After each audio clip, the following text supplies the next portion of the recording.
നിവേദ്യ R Shankar, ഇന്ത്യയിലെ കേരളത്തിൽ നിന്നുള്ള ഒരു പ്രമുഖ സോഷ്യൽ മീഡിയ ഇൻഫ്ലുവൻസർ, നടി, മോഡൽ എന്നിവരാണ്.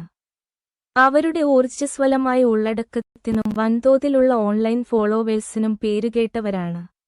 2007 നവംബർ 9 തിരുവനന്തപുരത്തെ നെയ്യാറ്റിൻകരയിൽ ജനിച്ച അവർ 12 വയസ്സുള്ളപ്പോൾ ടിക്ടോക്കിൽ തന്റെ യാത്ര ആരംഭിച്ചു. ആകർഷകമായ നൃത്ത വീഡിയോകളും സ്കിറ്റുകളും ഉപയോഗിച്ച് 2 ദശലക്ഷത്തിലധികം ഫോളോവേഴ്സിനെ വേഗത്തിൽ നേടി. ഇന്ത്യയിൽ ടിക്ടോക്ക് നിരോധിച്ചപ്പോൾ അവർ ഇൻസ്റ്റാഗ്രാമിലേക്ക് സുഗമമായി മാറി. അവിടെ അവരുടെ ജനപ്രീതി കുതിച്ചുയർന്നു. ഇപ്പോൾ അവർക്ക് 3.7 ദശലക്ഷത്തിലധികം ഫോളോവേഴ്സ് ഉണ്ട്.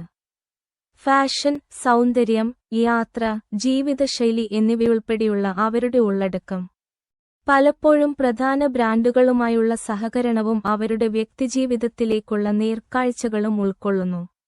നിവേദ്യയുടെ ആപേക്ഷിക വ്യക്തിത്വവും ക്രിയേറ്റീവ് റീലുകളും അവരെ ദക്ഷിണേന്ത്യയിലെ ഏറ്റവും സ്വാധീനമുള്ള ഡിജിറ്റൽ താരങ്ങളിൽ ഒരാളാക്കി മാറ്റി, പ്രത്യേകിച്ച് മലയാളം സംസാരിക്കുന്ന യുവ പ്രേക്ഷകർക്കിടയിൽ. സോഷ്യൽ മീഡിയയിലെ ആദ്യകാല വിജയങ്ങൾക്കിടയിലും നിവേദ്യ അഭിനയത്തിലും ശ്രദ്ധ കേന്ദ്രീകരിച്ചു.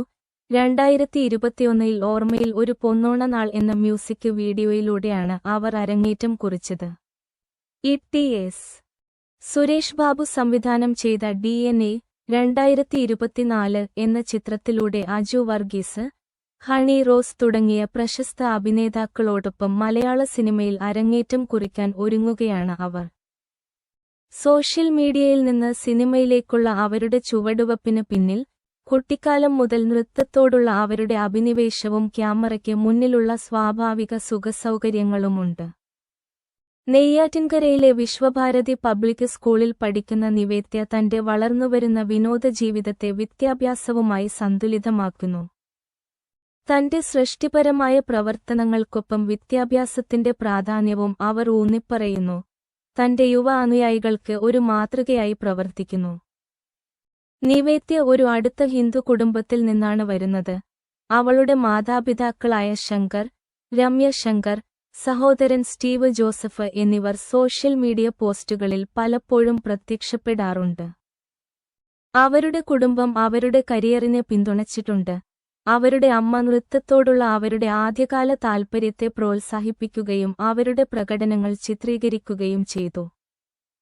കേന്ദ്ര സർക്കാരിന്റെ ആസാദി കാ അമൃത് മഹോത്സവ് സ്റ്റാർ ക്യാമ്പയിനിൽ കേരളത്തെ പ്രതിനിധീകരിച്ചതും ഫ്ലവേഴ്സ് സോഷ്യൽ മീഡിയ അവാർഡുകളിൽ മികച്ച എന്റർടൈനർ അവാർഡ് നേടിയതും ഉൾപ്പെടെ നിവേദ്യയുടെ പ്രശസ്തിയിലേക്കുള്ള ഉയർച്ചയിൽ സുപ്രധാന നാഴികക്കല്ലുകളുണ്ടായിരുന്നു. Snapchat, Paytm,